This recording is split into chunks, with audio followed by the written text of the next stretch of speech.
This is a Nissan Frontier 3.3 liter 2004. Applies for other vehicles 3.3 liters. I'm gonna be replacing the O2 sensor Bank1 sensor 2. Bank1 sensor 2 beneath right there. I have the car in ramps right there. I'm gonna be using the small torch right there to heat it up. Right there, 22 millimeter wrench, and that is the only wrench that I can fit there. Otherwise, you have to remove the exhaust pipe, have to cut it or whatever you have to do. But I'm gonna see if I can do it this way. Okay, and that is the sensor there, right there. Not too much space at all. The space is very reduced here.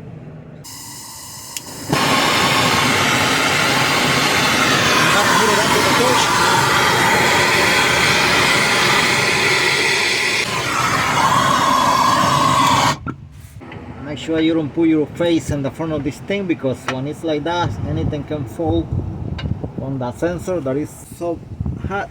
I can't move it. I hit it with the hammer. Don't know if I kind of lose it or either it's chipping off. Couldn't even see. Oh, beautiful! I lose it. Just don't put your face in the front of this thing when it's like that, because pieces of metal, hot metal can come on your face, fall on your face, gonna get burned.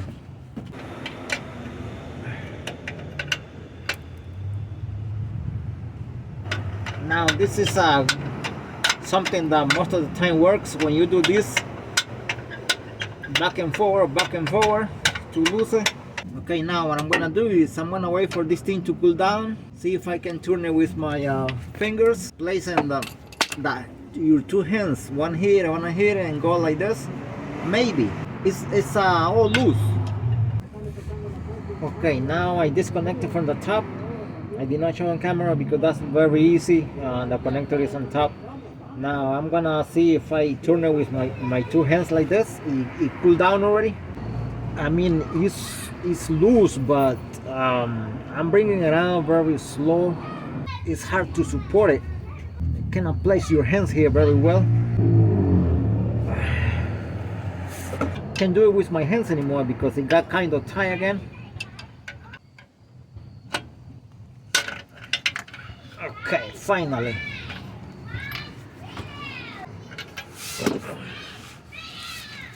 Now I took it out in about 5 minutes maybe. Okay, this is the new sensor here. I got it hanging over here.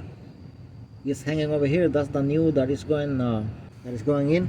Still the other one right there, the old one. Yeah, I already put NSS grease. I'm gonna put this on the side here. You cannot connect this one at this point, because if you connect it, you're gonna have problem with the connector. You're gonna ruin the cable, the wires. Make sure the wire harness is free.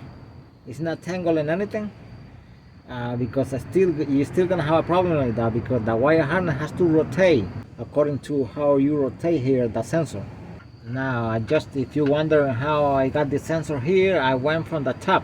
And I put it from there, from the top. I brought it down here por lo estrecho. Sí. Ahí lo voy a dejar y voy a rotar el cable, porque si no se rota el cable. Dele vuelta para la derecha al cable, a todo el conector. Ah, ¿sí? Dele para la derecha, quiero ver a ver si queda vuelta, porque no le quiero dar más porque se me puede dañar. Sí. Vaya, ahí dio vuelta suavecito ya. According to how I rotate this, I rotate the wire too. You have to, if you don't have help, you gotta keep going there and rotate it so you don't twist the wires. Because if you twist the wire, you ruin it. Alright, right there is good. Okay, this is still the old one here. I'm gonna see how I take it out, or probably I'm just gonna cut it maybe. I don't care, because I think it has some clips, because I pull it down from here and it doesn't come down, and I also pull it from the top of the engine, and also it doesn't go up. It seems like it's so stuck. I kind of rerouted this one, but if you're gonna reroute it, make sure you don't the wire is not gonna be hitting on rubbing on the exhaust pipe, because then the wires are gonna get burned and you're gonna have problems. Now on top of the engine here, this is the top of the engine here, Bank1 sensor 2. This is the connector. This is the connector. I got it through here. I put it through here, the sensor, and I brought it down very slowly so it doesn't hit any metal or anything. I brought it down carefully. I rerouted, I put it right there, as you can see. You have to rotate the wire according to how you rotate the sensor, because you damage the wires otherwise. So now this is the old one here. It's right there. It's in a very tight area. So I'm gonna go ahead and connect it right now, and that should be it. Okay, and that is the part number right there for the sensor. 234-401-97 Tensor.